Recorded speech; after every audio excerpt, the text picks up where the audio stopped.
നമസ്കാരം.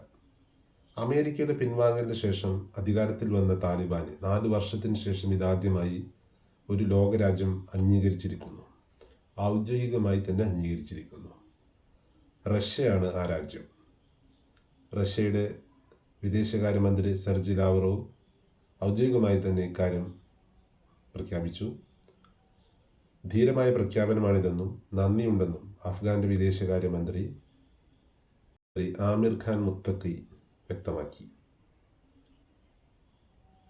അമേരിക്ക പിൻവാങ്ങിയതിനു ശേഷം അധികാരത്തിൽ വന്ന താലിബാൻ അധികാരത്തിൽ വന്നതിന് ശേഷം തന്നെ അന്താരാഷ്ട്ര രാജ്യങ്ങളുടെ പിന്തുണ നേടിയെടുക്കാനുള്ള ശ്രമം തുടങ്ങിയിരുന്നു. റഷ്യ അമേരിക്കയുടെ പിൻവാങ്ങലിൻ്റെ ഒരു പരാജയമായിട്ടാണ് വിലയിരുത്തിയിരുന്നത്. അതുകൊണ്ട് തന്നെ റഷ്യ തുടക്കം മുതൽ തന്നെ താലിബാനുമായി ഒരു സൗഹൃദം സ്ഥാപിച്ചെടുക്കാനുള്ള ശ്രമം തുടങ്ങിയിരുന്നു. അതിൻ്റെ ഭാഗമായി നിരവധി തവണ റഷ്യയും താലിബാൻ്റെ നയതന്ത്ര ഉദ്യോഗസ്ഥരും തമ്മിൽ ധാരാളം ചർച്ചകൾ നടത്തിയിരുന്നു.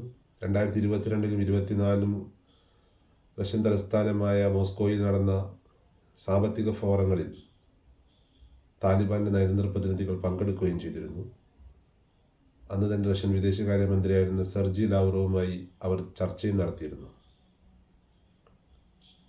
ഏതായാലും റഷ്യയുടെ ഈ തീരുമാനം അഫ്ഗാനിസ്ഥാനെ വളരെയധികം മുന്നോട്ട് നയിക്കാൻ കഴിയുന്നതാണെന്ന് അഫ്ഗാനിസ്ഥാൻ ഗവൺമെൻറ് വ്യക്തമാക്കി.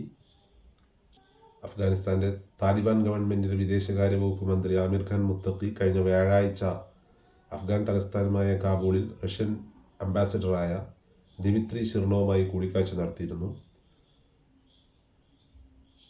അമേരിക്ക പിൻവാങ്ങിയതിനു ശേഷം കാബൂൾ വിട്ടുപോകാത്ത അപൂർവം അംബാസിഡർമാരും അതുപോലെ തന്നെ എംബസികളുമുള്ള ഒരു രാജ്യമാണ് Russia. 2024 Russian president Vladimir Putin താലിബാനെ വിശേഷിപ്പിച്ചത് തീവ്രവാദത്തിനെതിരെയുള്ള തങ്ങളുടെ സഖ്യകക്ഷി എന്നാണ്.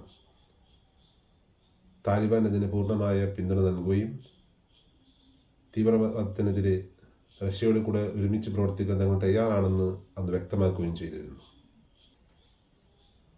മാത്രമല്ല 2024 ഏപ്രിൽ റഷ്യൻ സുപ്രീം കോടതി താലിബാനെ തീവ്രവാദ ലിസ്റ്റിൽ നിന്നും നീക്കുകയും താലിബാനുമായി സഹകരണം ആകാമെന്ന് ഉത്തരവിറക്കുകയും ചെയ്തിട്ടുണ്ടായിരുന്നു. ആധുനിക അഫ്ഗാനിസ്ഥാനുമായുള്ള ബന്ധം ഇരു മേഖലകളിലെയും സുരക്ഷ, വാണിജ്യ, സാമ്പത്തിക മേഖലകളിലെ സഹകരണം ഉറപ്പാക്കാൻ കഴിയുമെന്നും അഫ്ഗാനിസ്ഥാൻ്റെ വളർച്ചയ്ക്ക് ഇതിന് സഹായകരമാകുമെന്നും ഗുണകരമാകുമെന്നും ഇരു രാഷ്ട്രങ്ങളുടെയും നേതാക്കൾ വ്യക്തമാക്കിയതായി വാർത്താ ഏജൻസികൾ റിപ്പോർട്ട് ചെയ്യുന്നുണ്ട്. അഫ്ഗാനിസ്ഥാനിൽ തീവ്രവാദ പ്രവർത്തനങ്ങളോ അല്ലെങ്കിൽ മനുഷ്യാവകാശ വിരുദ്ധ പ്രവർത്തനങ്ങളോ ഉള്ളതായി അമേരിക്ക ആരോപിക്കുമ്പോഴും റഷ്യ അഫ്ഗാനിസ്ഥാനെ ഔദ്യോഗികമായി അംഗീകരിച്ചിരിക്കുന്നു എന്നുള്ള വാർത്തയാണ് പുറത്തു വരുന്നത്. അഫ്ഗാനിസ്ഥാൻ്റെ പതാക റഷ്യയിലെ മോസ്കോയിൽ അഫ്ഗാൻ്റെ എംബസിയിൽ ഔദ്യോഗികമായി തന്നെ ഉയർന്നു കഴിഞ്ഞു. അഫ്ഗാനിസ്ഥാൻ ഇസ്ലാമിക് എമിറേറ്റ്സിനെ തങ്ങൾ ഔദ്യോഗികമായി അംഗീകരിച്ചിരിക്കുന്നു എന്ന് റഷ്യയുടെ വെബ്സൈറ്റിൽ അവർ പ്രസിദ്ധീകരിക്കുകയും ചെയ്തിട്ടുണ്ട്. ഏതായാലും ലോകം മൊത്തം ഒരു സമാധാനത്തിലൂടെ നീങ്ങട്ടെ എന്നാണ് നമ്മൾ ആഗ്രഹിക്കുന്നത്. വർഗീയതയില്ലാത്ത, മതവിഭജനങ്ങളില്ലാത്ത, സ്ഫോടനങ്ങളില്ലാത്ത, ആക്രമണങ്ങളില്ലാത്ത മാർഗങ്ങളിലൂടെ ലോകം എന്ന് മുന്നോട്ട് പോകട്ടെ എന്ന് നമുക്ക് ആശിക്കാം. നമസ്കാരം.